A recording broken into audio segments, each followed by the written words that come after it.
Blessed Sunday sa ating lahat. Welcome everyone to our fellowship.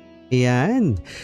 And good morning sa mga nasa ibang time zone dyan. Good afternoon and good evening sa buong mundo. And welcome. This is done every Sunday, 8 p.m. ang ating Sunday fellowship. And welcome ang everyone.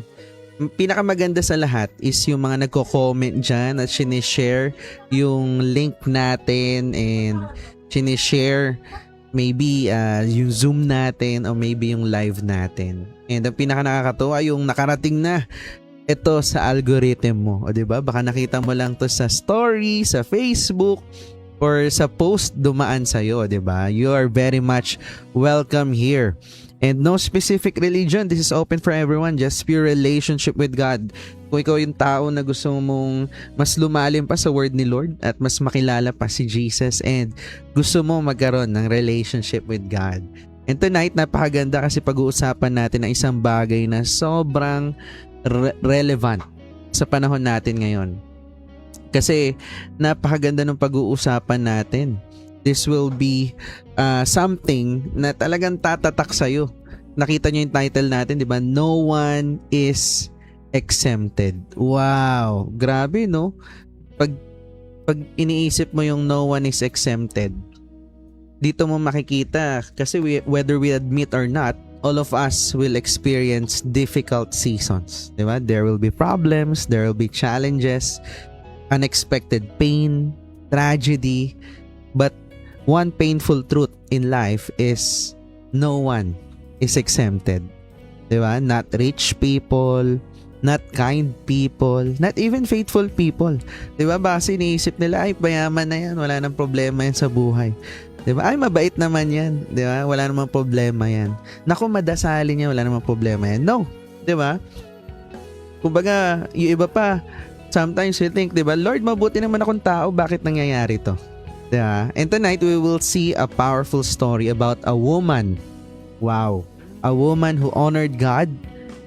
A woman who served faithfully. And yet, still experienced deep pain. Hindi lang basta pain, deep pain. But we will also see this. God is still present even in tragedy. But before we go deeper tonight, pause muna tayo kasi even through painful seasons, God has never completely left us.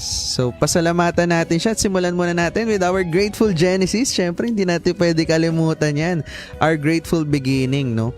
So, para sa mga bago na nandito at nanonood sa live, kindly comment down there your top 3 na ipinagpapasalamat mo sa buhay mo.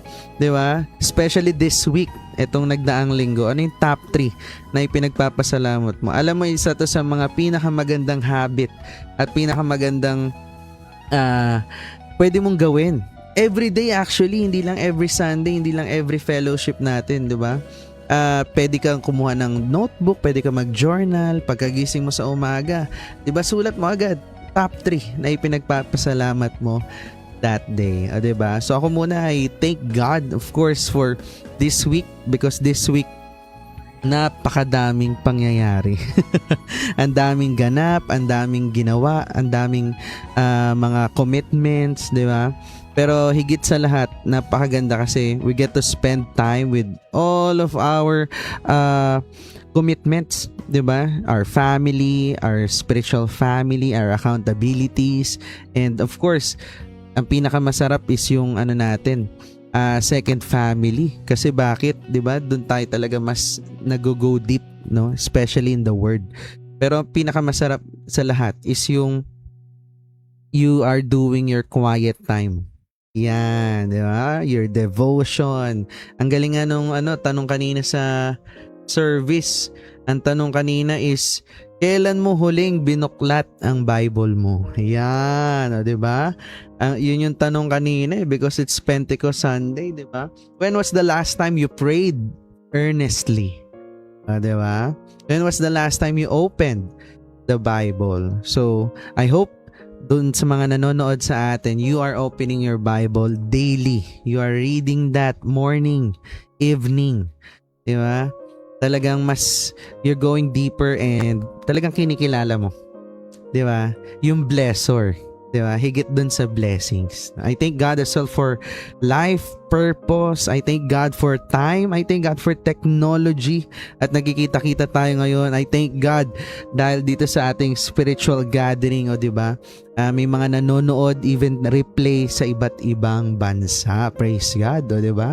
So, ikaw kung meron kang gusto ipagpasalamat, comment down there your top 3 na ipinagpapasalamat mo para talagang makita natin, because we'd love to read that, we'd love to rejoice with you, and we'd love to pray for you as well. Ayan.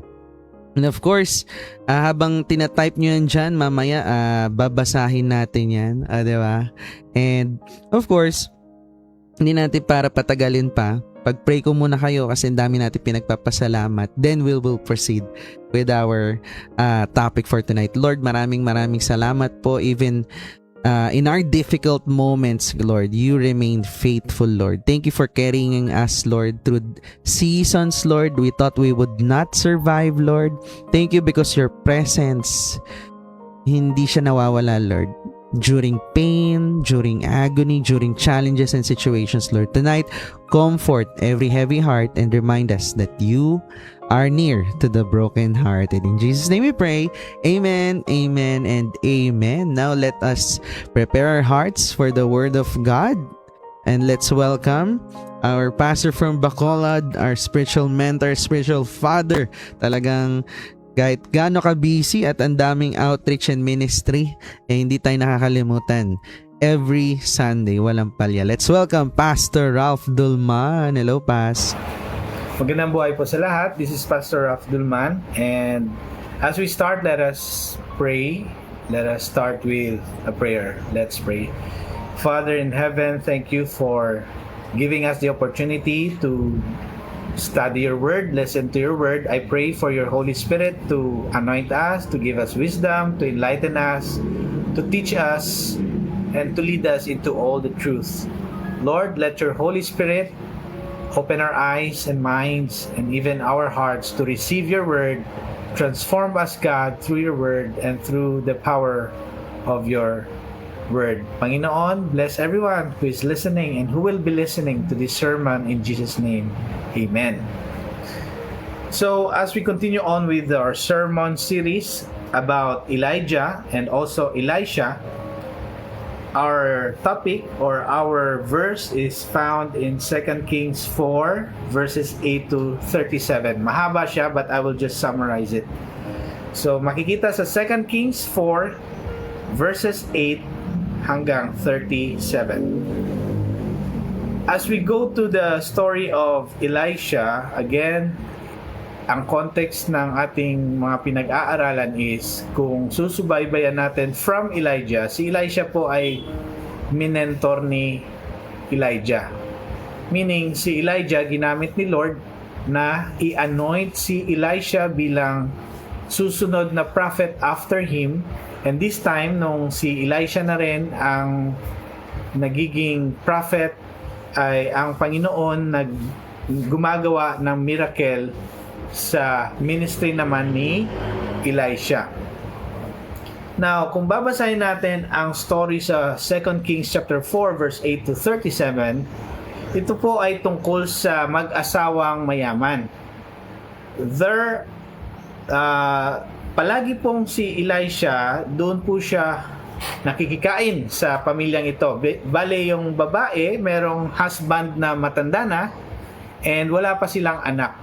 Lalo na yung husband niya, late na yung age, no? So, hindi na, nag-pass na yung childbearing na, no? And talagang wala silang anak. Itong mag-asawang ito na wealthy, mayaman, naging naging host po sila ni Elisha. Every time na si Elisha dadaan ng Shunem, yun po ang kanilang lugar, Shunem, dyan po si Elisha kumakain. And the wealthy woman, na-recognize niya, sabi niya sa asawa niya, sa husband niya, Elisha is a holy man of God.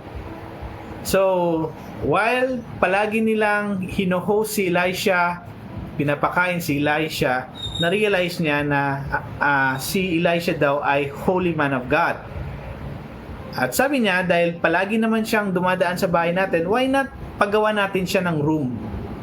Mababasa natin yan sa 2 Kings chapter 4 verse 10.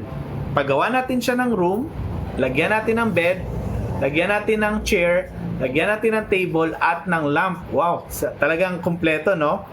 So, ang mga bahay noong unang panahon ay flat lang na parang square.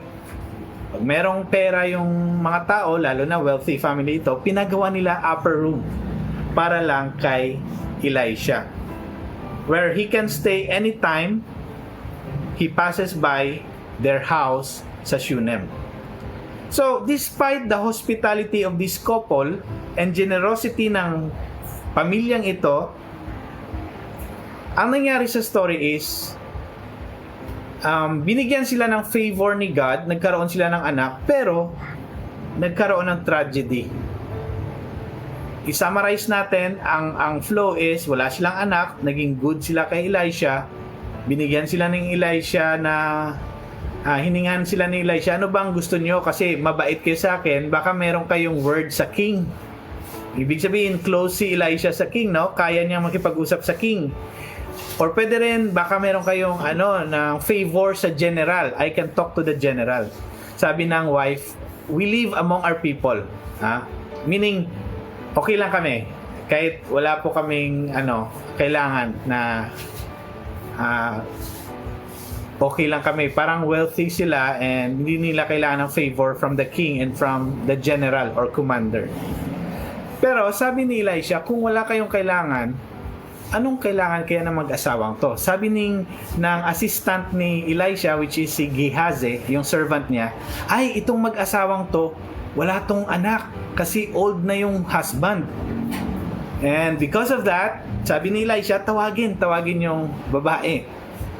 Because nag-promise si Elisha, according to the word of God, sabi niya, today, next year, the same day of spring, next year, you will have a child. Nag-promise si Elisha according to God's word. Tapos, sabi ng babae, medyo nag-doubt siya kasi alam niya ang husband niya hindi na makaka-bear ng son sa kanya. Sabi niya, man of God, huwag kang magsinungaling sa akin. Huwag kang magbiro ng ganyan. Kung sa Tagalog pa, no? Hindi siya makapaniwala na the same day daw, next year, you will hold a son. You will hold a child. Hindi siya naniwala, but again, pagka next year na yan, naging totoo yung promise ni Elisha sa kanya according to the word of God. So, binigyan nga siya ni Lord ng anak. So, pero, ang nangyari, ito yung tension ng story. Nung lumalaki na yung anak niya, minsan pumunta sa field kasi that time harvest at dahil mayaman sila, mayroon silang mga lupain, pumunta yung anak doon at bigla na lang nandun yung tatay, nandun yung mga reapers, yung mga umaani ng kanilang mga palay na tinanim. Bigla na lang sumigaw ang bata, my head, meaning sumakit yung ulo niya. And sabi ng tatay sa servant niya, dalhin yan sa nanay niya. At nung dinala na ng servant ang bata sa bahay kung saan ang nanay niya, from morning until noontime, yung bata nalagutan ng hininga, namatay during noontime. And sabi ng asawa, puntahan ko muna si Elisha doon sa Mount Carmel.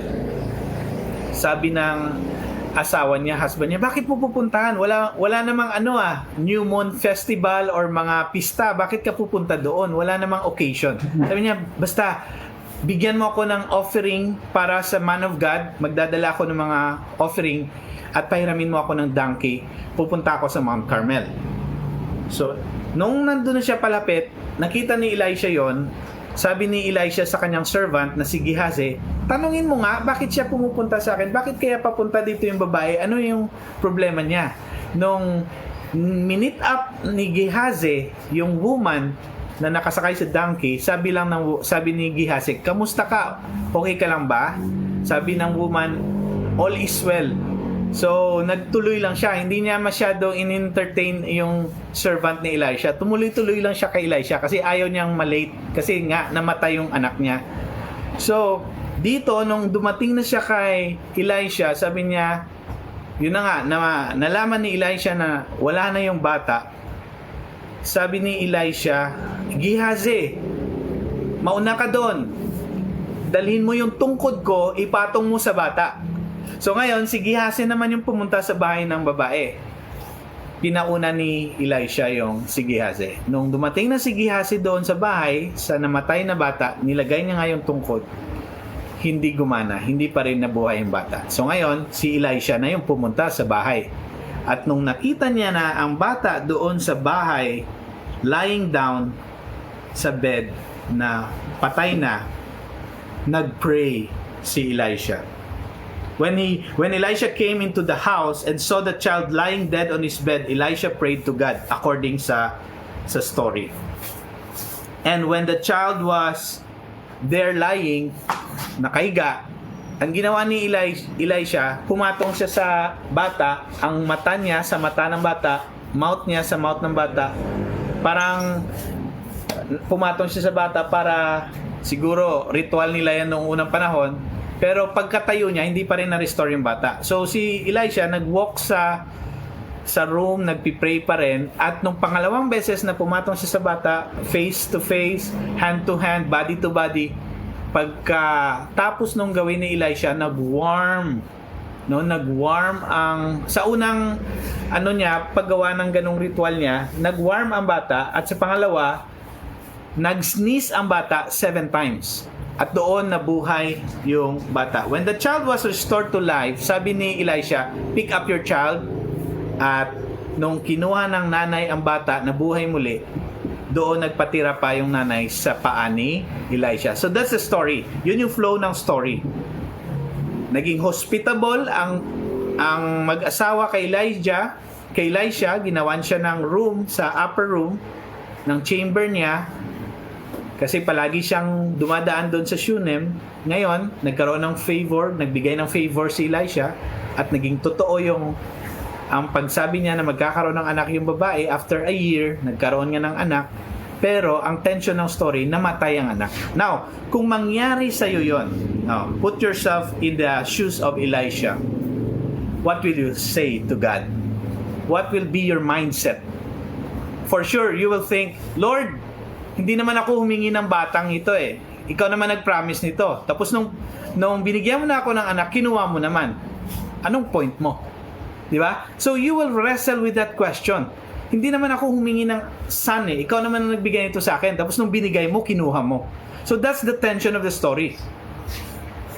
And we can ask questions here as we go deeper. Now, dito natin malalaman that when problems and challenges or tragedy comes, when it happens to anyone.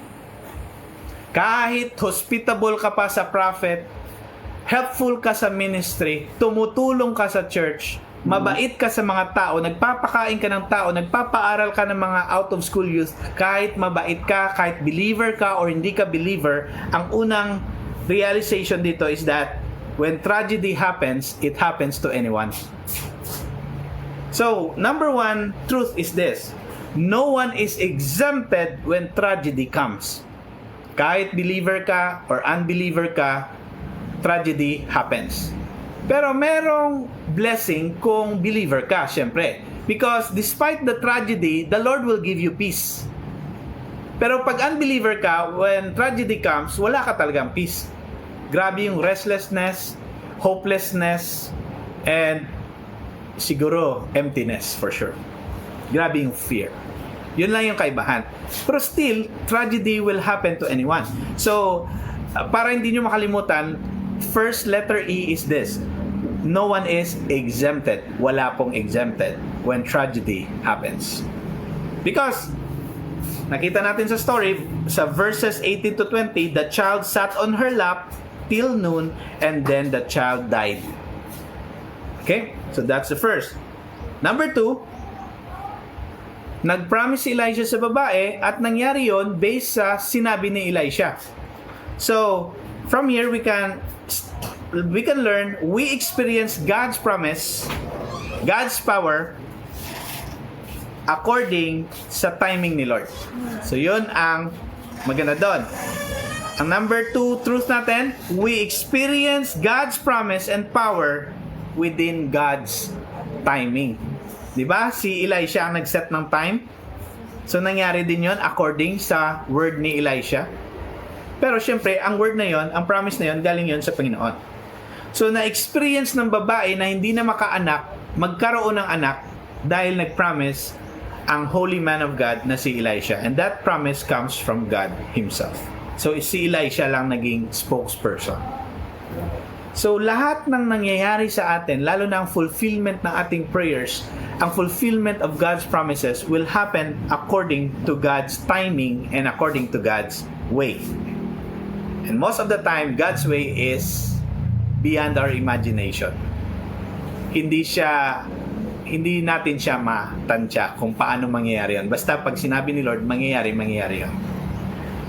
So, number 1, no one is exempted when tragedy happens. Number 2, we experience God's promise and power within God's timing and will.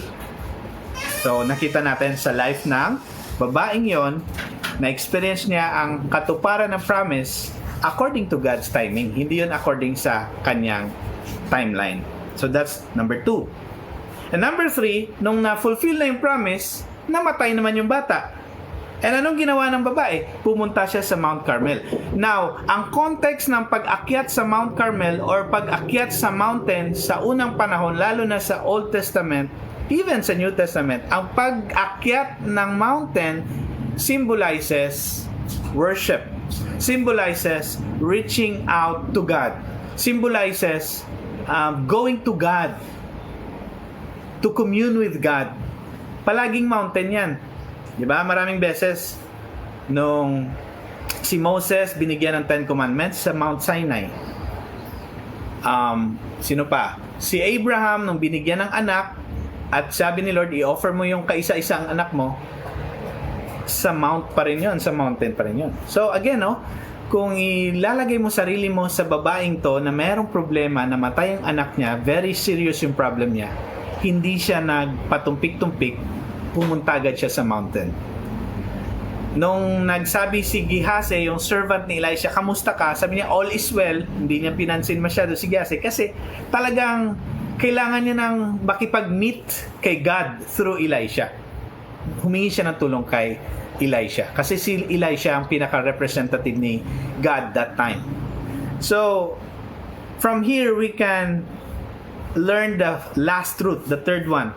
We express every matter to God in prayer and in worship.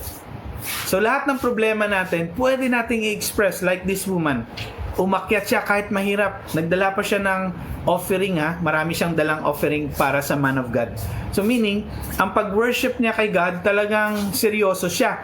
Na kahit mahirap, pumunta talaga siya sa Mount Carmel just to meet up with Elisha. And again, Elisha is a representative of God. It's like meeting up with God on the mountain. So, tayo rin, when we have problems, tragedy, sickness, whatever issue we have, happy man tayo o hindi tayo happy, failure man tayo or successful, we go to God in prayer and in worship. Remember mo, yung nung na-restore na ni God ang bata through Elisha's prayer, nagpatira pa yung babae sa harapan ni Elisha, nag-bow down siya sa feet ni Elisha. Meaning, kung sa atin ngayon yan, nag-bow down siya to worship God. So, ganun din. So, sa atin, we express, kanina, puro letter E tayo. We are not exempted. No one is exempted when tragedy comes. Number 2, we experience God's promise according to His timing and way and will. And we express, ito yung last, express every matter to God in prayer and in worship. When the child was restored to life, according to the story, the mother fell at Elisha's feet in worship. Grabe. Kanina, na-observe ko sa story, nung nakatanggap siya ng anak, miracle baby ito, kasi old na yung husband niya, Nung nakatanggap siya ng anak, hindi siya nag-bow down sa feet ni Elisha.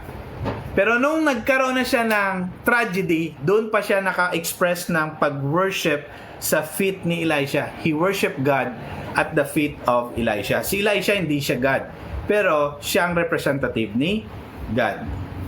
So from here, pwede natin itong makonect sa Ecclesiastes chapter 7 verse 13 to 14 na nagsasabi, consider the work of God. Merong rhetorical question dito eh. Consider the work of God. Who can straighten what He has bent?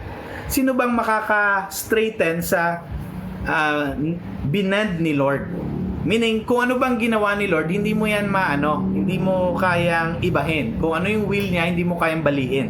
Kung anong binali niya, hindi mo rin kayang ibalik, no? So, who can straighten what God has bent? In the day of prosperity, be joyful. Meaning, celebrate kung masaya ka. But in the day of adversity, consider this. Nakita mo yung difference? Pag masaya ka, be joyful or celebrate, letter C. Pag meron namang tragedy or adversity, consider. Kasi, God has made adversity and prosperity along with each other so that a man cannot discover anything that will come after him. So, inaalaw pala ni God ang adversity at prosperity, sabay niya, minsan sabay pa nga, no? Sometimes one after the other, prosperity, then may adversity. Minsan naman may adversity, then prosperity. Pero sa case ng babae, sabay. May prosperity, may adversity agad. Kasi nung namatay ang bata, observe mo, during harvest time. So, masaya yon kasi harvest time yun eh. Pero nagkaroon ng tragedy.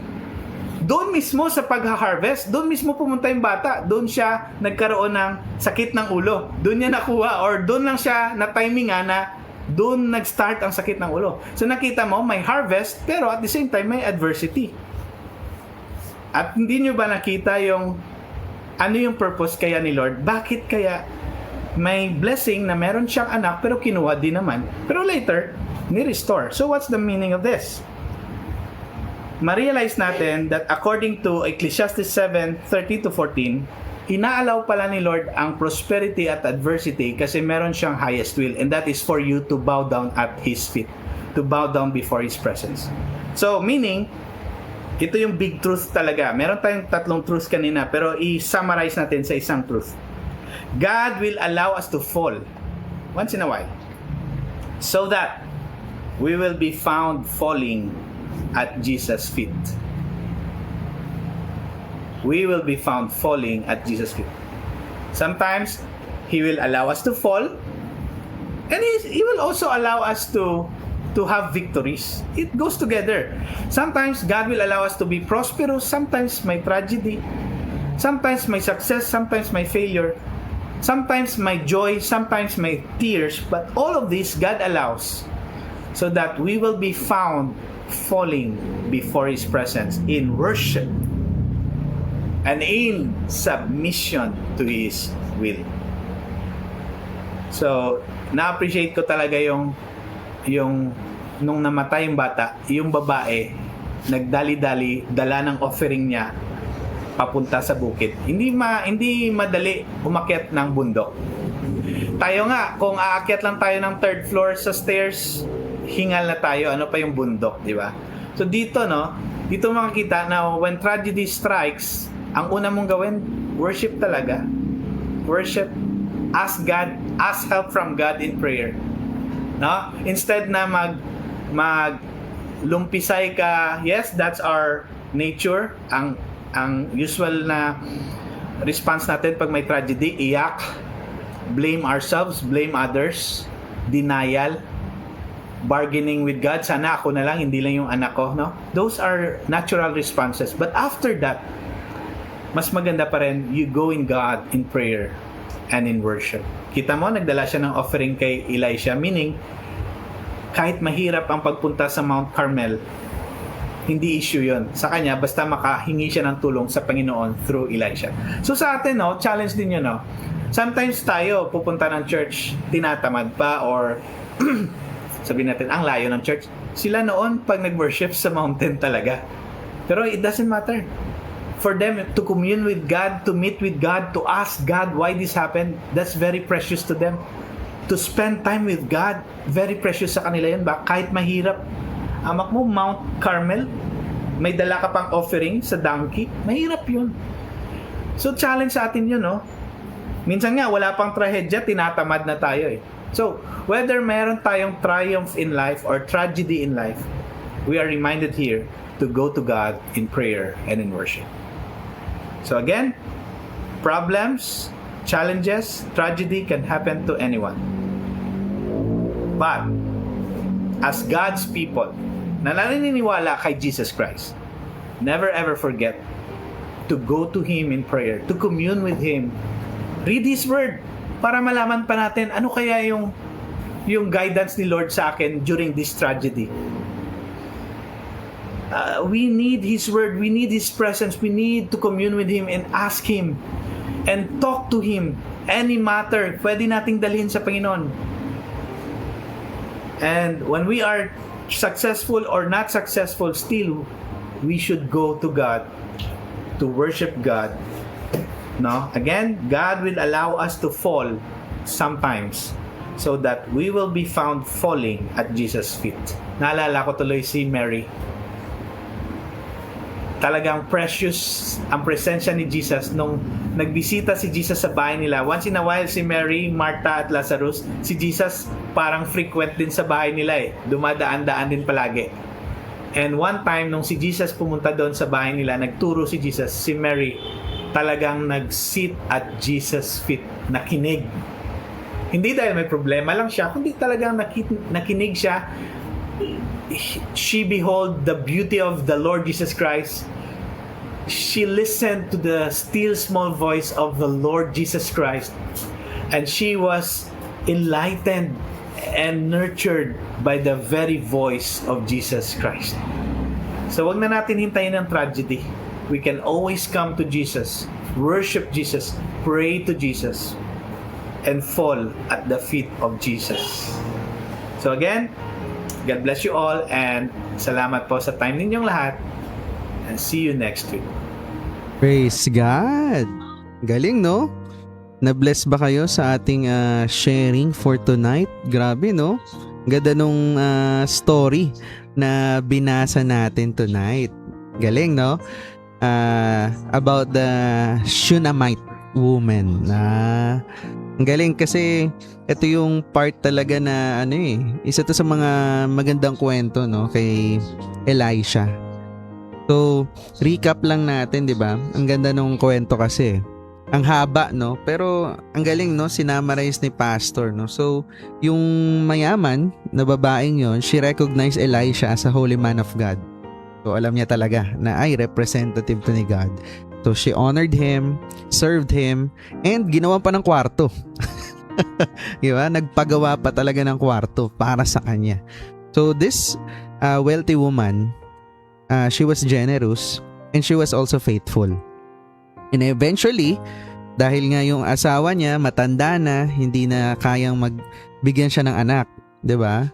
Ang galing kasi she's also a faithful woman. Eventually, through God's promise, 'di ba? Pinangakuan siya ni Elisha. Miracle. Binigyan siya ng anak. So I believe nagta-type ngayon ng amen yung mga gusto magkaanak dyan. Kasi miracle naman talaga ni Lord yan.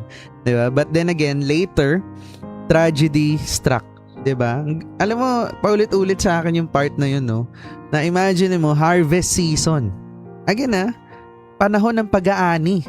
Diba masaya yun eh. Masaya yung part na yun eh. Pag-aani. Pero, doon pa namatay yung bata. So, this story, it really reminds us of something na talagang being faithful to God. Wala talagang exempted. 'Di ba? Kahit mayaman or what, maganda yung sitwasyon, 'di ba? Alam mo, sobrang sobrang ganda na ng sitwasyon, pwede ka nga maging prideful eh. 'Di ba? Prideful ka kasi meron naman kami nito eh. Okay naman kami. Ganito, ganyan, 'di ba? Ang daling maging prideful eh. Pero do sa panahon na 'yon, walang exemption. 'Di ba? Parang ulan lang 'yan, 'di ba? Walang bilyonaryo kayang bumili ng panahon. Pag umulan, uulan. Diba? Pero ang galing, no? Doon pa lang sa first truth, no one is exempted.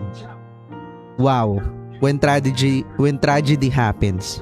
So despite her faithfulness, despite her situation, despite her hospitality, diba, that wealthy woman still experienced loss. Diba, nag-miracle na si Lord. Tama si Paz kanina eh. Diba, binigay na nga to ni Lord eh. Nag-miracle na, naregalo sa akin. Pero bakit kinuha ulit? Diba? So, minsan napapatanong ka ng ganun, bakit ganun? Ba't pa binigay sa akin? Bakit pa binless tayo? Diba? So, sometimes,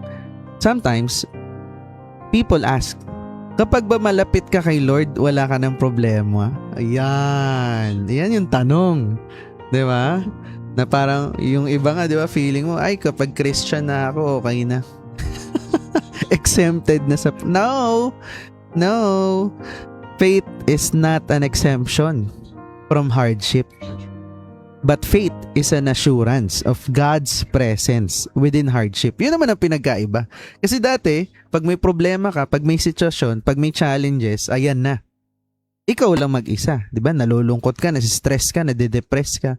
Pero this time, sama mo na si Lord dun sa problemang yun. Diba? Because even mature believers, they cry. So, tao po kami. Tao po tayo. Even mature believers, they cry. Even strong people, they break. And even faithful servants experience pain. Wala talagang exemption. Ganon din yan eh. In leadership and business, difficult seasons happen to everyone. Ulitin ko, even in business, difficult season. May season talaga. It will happen to everyone. Failure. Ano pa? Rejections. Loss. Pressure. Nandyan yan lahat. And you know what? The goal is not to avoid the storms. Because season nga eh. Dadaan talaga yan. Again, kahit gaano ka kayaman, hindi mo pwede bilhin yung panahon. Dadaan at dadaan yan. Babagyo at babagyo. So the goal is not to avoid that season or that storm na paparating or dadaan. The goal is learning how to stand through them. Learning. Diba? Na anong gagawin mo pag dumaan yung season. Come on. Diba? So, when that hardship comes, when that season comes, we ask ourselves, do we run away from God? Or do we run towards Him? Kapag dumating yung bagyo, ikaw ba yung taong palayo kay God at didiskarte? O ikaw yung taong lalapit sa Kanya, ipagpe-pray mo para marinig mo yung sagot niya? Di ba? So again, no one is exempted from pain. But I assure you, no believer is abandoned by God. He is with you always. Diba? And truth number 2, ang ganda rin, no? We experience God's promise and power within His will and timing. So, makikita natin yun kasi, di ba, again, God gave the woman, the wealthy woman, di ba, a promised son. Di ba? Pinangako ni Lord through Elisha na magkakaanak siya. And later, di ba, nung namatay, binuhay ulit. Through God pa din. Di ba? So, bakit kailangan mangyari yung mga yun? Di ba? God's timing yan eh. God's timing. Ang galing nga eh. Because one of the hardest parts of faith is trusting God's timing. Ang galing nito. Sobra. Yun ang tinuturo nun eh. God's timing. Yan kasi talagang pinakamahirap i-apply at pinakamahirap ibigay at isurrender kay God. Na hindi mo pagtiwalaan yung timing niya. Diba? Parang minsan kasi gusto mong alam mo yun, i-twist yung arm ni God. Lord, medyo ang tagal na delay na. Ako muna. Unahan na kita. Diba? Because ata tayo eh. 'Di ba? Gusto natin instant lagi, 'di ba? Yung ibang tao galit sa AI. Pero kung makautos, gusto parang AI. 'Di ba? Isang tanong, sagot agad. 'Di ba? So, hindi lahat nadadaan mo sa ChatGPT. 'Di ba? Even tao. We want immediate answers. We want immediate healing. We want immediate breakthrough. Gusto mo lahat instant. But sometimes God works slowly, deeply, and differently than expected. Kasi meron ka nang na-envision na sagot niya eh. Lord, dapat ganito. Lord, dapat ganyan. Again, growth takes process. Di ba ganun sa business? It takes process to grow. People want overnight success. Kaya nga ang dami na sa scam eh. Di ba? Kasi, alam mo yun, alam naman nila. Di ba? Ini-explain ganito, ganyan, ganon. Pero, gusto nila overnight.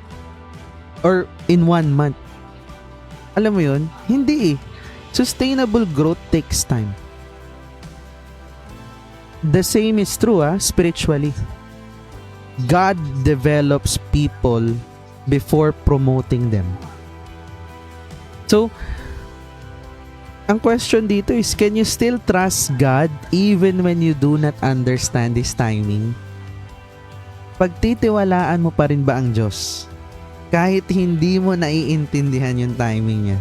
Kasi, hindi natin goal intindihin. Ito clarify ko lang. Hindi natin goal intindihin. Kasi kung naiintindihan mo, edi hindi siya si God. Diba? Ang goal mo, alam mo kung anong goal mo? Magtiwala. Magtiwala do sa timing niya. Diba? Hindi mo goal. Bakit ganito? Bakit bukas? Pwede naman ngayon na. Bakit ni next month? Bakit next year pa? Ba't ngayon pa? Diba? Yung mga tanong na yun, hindi. Ang tanong, magtiwala ka. Nagtitiwala ka ba? Kasi again, God's delays are not always His denials. Again, season yan, dadaan lang. Diba? Meron ka bang nakita bagyo, 1 taon bumabagyo?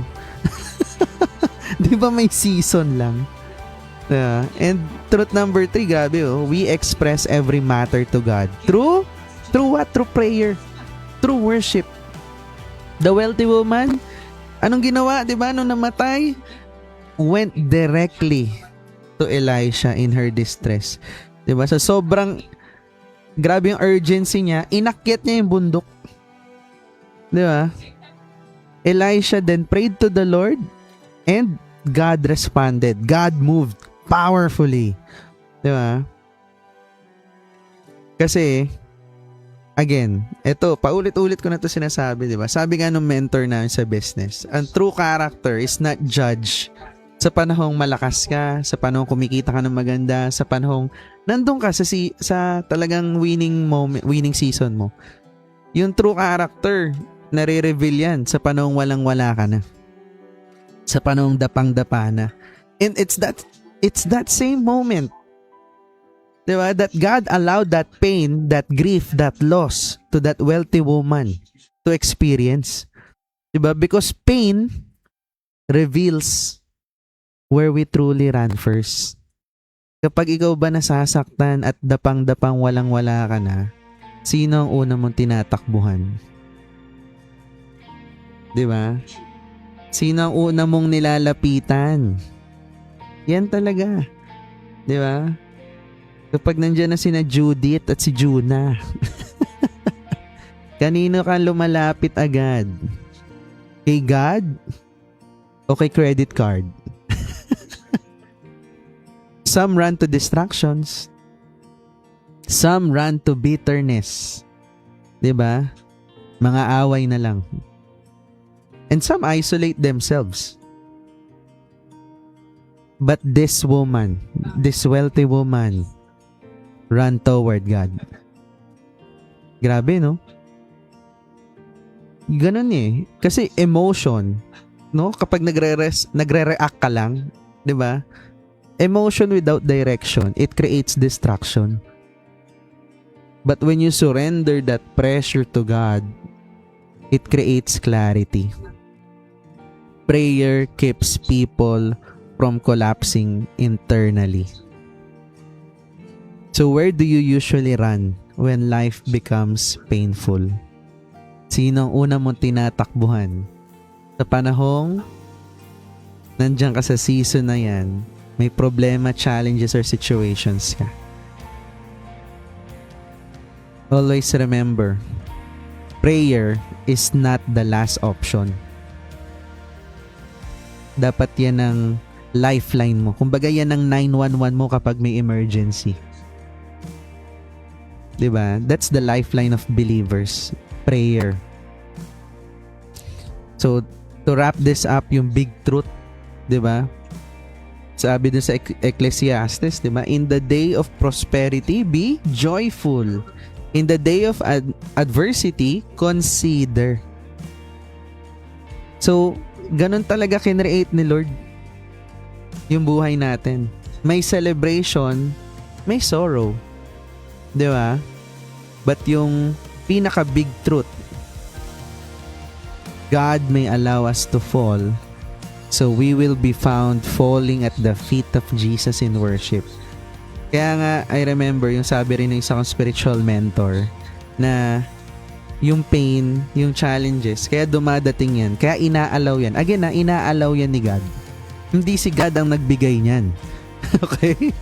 Inalaw lang ni God yan. Diba? Bakit? Kasi even nga yung devil nagpapaalam sa kanya.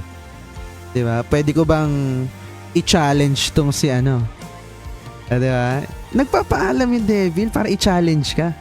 Kasi alam ni God na loyal ka sa kanya. Hindi, akin yan eh. Lalapit yan sa akin. Diba? And sometimes God allowed it because nakakalimot ka na. Nakakalimot ka na, di ba? Sobrang ano ka na eh. Cloud 9 ka na, di ba? Grabe, buhos ang blessings. Dami. Pero anong ginagawa mo? Yun na, nakakalimot ka na. Prideful ka na ulit, di ba? Nagyayabang ka na. Nadamot ka na. So, alam mo yun. Di ba? So, God allowed it for you to remember and go back to Him. Diba? Kasi gusto ni God, siya talaga. Wala kang ibang nilalapitan. Siya lang. Diba? So that pain sometimes becomes the doorway that brings people back to God. Come on. Diba? Alright. So, meron bang mga gusto mag-share? Take away? Question. Ayan. Meron ba? Meron. Before we end with the closing prayer, meron ba? Meron. Sige, mag-unmute lang kung gusto mag-share. And kung ikaw nanonood ka sa live, pwede kang mag-share dyan. Comment mo dyan. Basahin namin yan. Ayan. Meron ba? Meron? Wala. Ma'am Juliet, ikaw na daw. Magandang buhay. Ako na nga lang. Sige, para go. Sobrang favorite ko yung First King, Second King. Sobrang ganda ng topic na yan when it's about Elijah and Elisha. Kasi yun yung isa sa mga faithful prophet talaga na nagkaroon din talaga si God, no? Si Lord nung time na yan. So, galing lang ng mga nasabi mo. Dagdag ko lang din dun sa na-mention mo kanina na tama eh.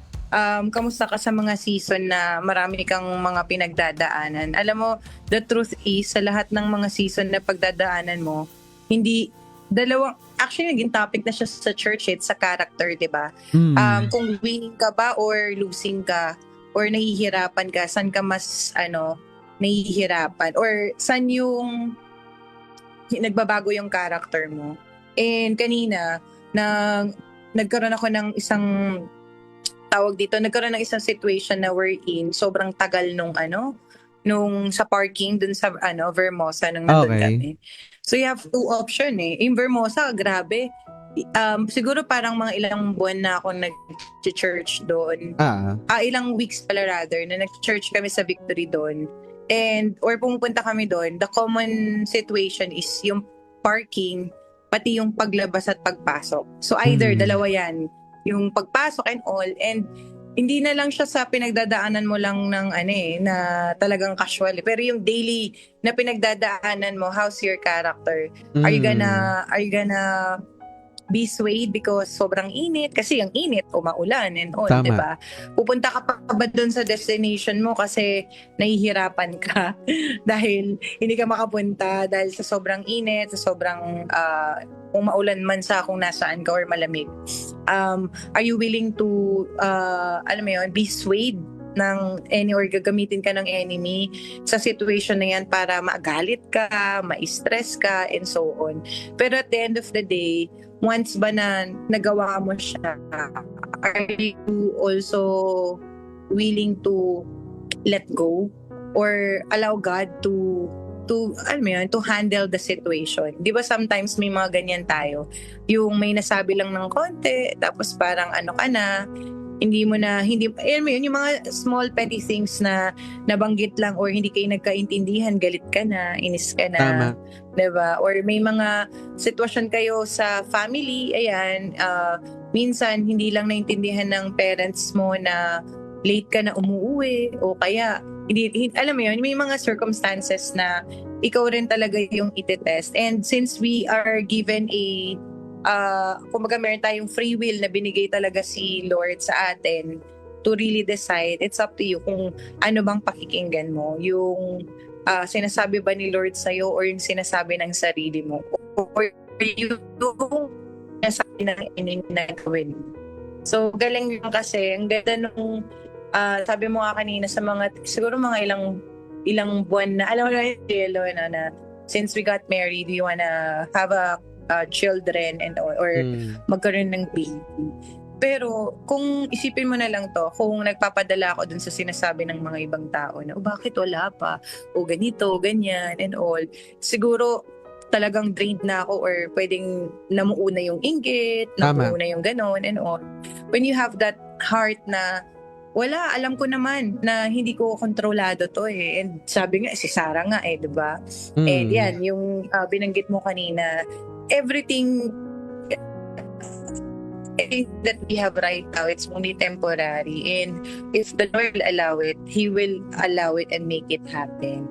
Yes. So sa mga season na akala mo na ikaw ang may control sa lahat, yan, dati grabe yan, dyan ako challenge talaga, yung may control sa lahat ng mga ginagawa mo and all, yung naka-itemize or hindi pwedeng i-break yung schedule mo. Yan, magugulat ka na lang that the Lord will have that on the spot season na ikaw mismo magugulat ka na lang, ay, na pala, uy, ano na pala siya. So magkakagulatan na lang tayong lahat na lahat ng mga pinagpe-prayan mo, akala mo hindi na ginagrant ni Lord, pero kasi yung mga gusto mo lang yun, hindi yun yung gusto ni Lord. So wait for your right season, diba? And you will really harvest everything that you've prayed for as long as you will really obey. Minsan nga kung hindi mo pa nga ginagawa yung isang bagay, pero si Lord, grabe, pinagpapala ka na ng malaki. So God bless sa lahat ng mga nandito. Ayan, si Christine, ayan, andyan din, si Jeline, diba, si Ma'am Juliet, and sa lahat ng mga nasa live na manonood pa later. Ilan sa akin. Come on, thank you so much. Grabe, no? Talagang yun ang message ni Lord talaga sa atin. Diba? Talagang dadaan yan. Ibibigay talaga yan at ibibigay. Diba? We just have to remain faithful. Come on. Meron pa ba? May gusto pa mag-share?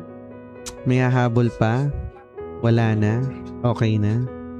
Alright.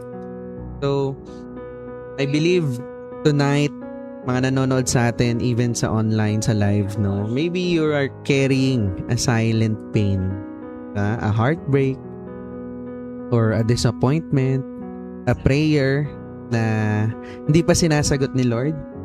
And maybe deep inside, you've been asking, Lord, nasaan ka?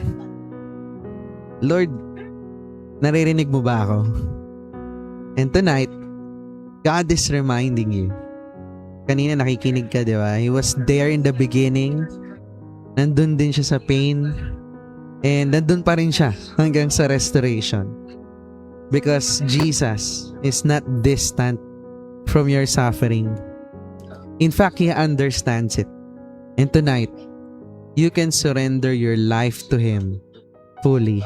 And if you're that someone that's been longing na makasama talaga si Jesus, na gusto ko talaga kasama ko na this time si Lord, na hindi na lang siya basta sinasambit ko, na pinupuntahan ko lang every Sunday, gusto ko na talaga makilala siya and have a personal relationship with Him. If you're that person right now, you can comment down there below, no, Jesus.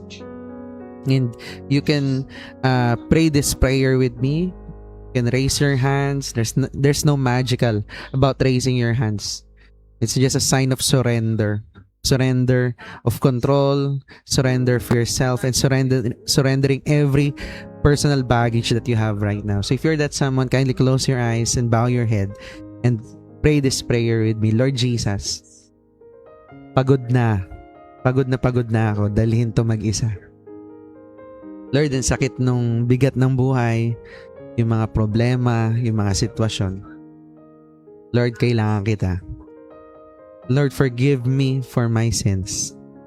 Lord, heal my heart. Lord, restore my soul. And Lord, I believe that you died on the cross. And on the third day, you rose again. And today, I want to surrender my life to you. Lord, be my Lord. Be my Savior. And be my peace. In Jesus' name we pray. Amen, amen, and amen. So if you prayed that prayer tonight, comment mo lang dyan, or you can PM us. DM us. We'd love to help and guide you in your walk with God. Hindi ka nag-iisa. Alright? So, let me declare blessing and pray for everyone here. Lord, maraming salamat, Lord, for your word tonight. Thank you for reminding us that even though no one is exempted, Lord, sa pain, dun sa mga sufferings, thank you, Lord, because this is your reminder, Lord, na season lang to, dadaan lang to, Lord, kasi no one is beyond your comfort. No one is beyond your power, Lord. Lord, palakasin mo po lahat ng nanghihina ngayon, Lord. Even yung mga nawalan, Lord, at mga namatayan, Lord. Those who are grieving, Lord. Lord, encourage yung mga pagod na, Lord. Encourage mo, Lord, yung mga nanghihina na, Lord. Lord, encourage mo, Lord, yung mga talagang those who are tired, Lord. Lord, restore those who feel broken. Those who feel na they've hit rock bottom, Lord. Those who feel hopeless na, Lord. Lord, teach us na mas magtiwala sa iyo, Lord.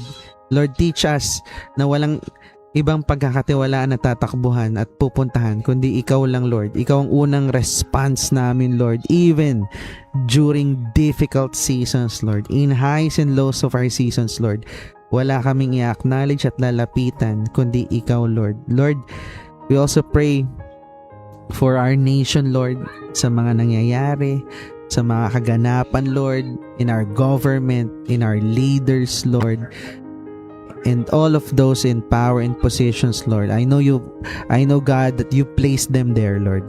That's why we pray for them, for wisdom, for their guidance, Lord, for their obedience, Lord, na mas marinig ka at mas masunod yung will mo, Lord, because ikaw lang po ang kaya makapagpabago. Because I pray and declare honesty sa mga taong yun, Lord. And Lord, I pray also for their integrity, Lord. Now, Lord, I want to rebuke and I declare and rebuke, Lord, lahat ng works ng enemy, Lord. Wala silang power, walang magagawa yan ang mga tangka ng kaaway, Lord. The lies and deceptions, Lord, I rebuke it in Jesus' name, Lord. And Lord, I also pray, Lord, for the people around the world, Lord, lalo na yung mga nanonood dito, Lord, iba-ibang time zone, international, or maybe they're experiencing tragedy, Lord, especially in the Middle East, Lord, in the middle of the war. in the middle of calamity, Lord, in the middle of loss, Lord. Lord, bring peace where there is chaos, Lord.